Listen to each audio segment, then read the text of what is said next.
പിടിച്ചു നിർത്തിയിരിക്കുന്നത്. പറഞ്ഞേ ഹല്ലേലൂയ. കേട്ടോ, ദൂത് കേട്ടോ. നഷ്ടപ്പെടരുതെന്ന് ദൈവത്തിന് നിർബന്ധമുള്ള ഒരാത്മാവിൻ്റെ മേൽ അവരുടെ പ്രതീക്ഷകൾക്ക് വിപരീതമായ ചില അനുഭവങ്ങൾ ദൈവം ചിലപ്പോൾ ചാർത്തി കൊടുക്കാറുണ്ട്. ഞാനെന്താ പറഞ്ഞതെന്ന് കേട്ടോ. നഷ്ടപ്പെടരുതെന്ന് സ്വർഗത്തിന് നിർബന്ധമുള്ള ചില ആത്മാക്കളുടെ മേൽ അവരുടെ പ്രതീക്ഷകൾക്ക് ഭംഗം വരുത്തുന്ന ചില അനുഭവങ്ങൾ ദൈവം കൊടുക്കാറുണ്ട് എന്നുള്ളതാണ് സത്യം. പറഞ്ഞേ ഹല്ലേലൂയ. പറഞ്ഞേ ഹല്ലേലൂയ.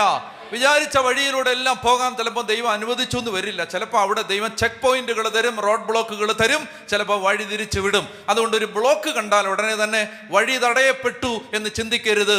മറ്റൊരു വഴി ഉണ്ടെന്നാണ് അതിൻ്റെ അർത്ഥം. വഴി തടയപ്പെട്ടു എന്നല്ല, നീ കാണാത്തൊരു വഴി ഈ വഴി വെട്ടിയവൻ ഒരുക്കിയിട്ടുണ്ടെന്നാണ് ഒരു വഴി തടയപ്പെട്ടതിൻ്റെ അർത്ഥം. പറഞ്ഞേ ഹല്ലേലൂയ.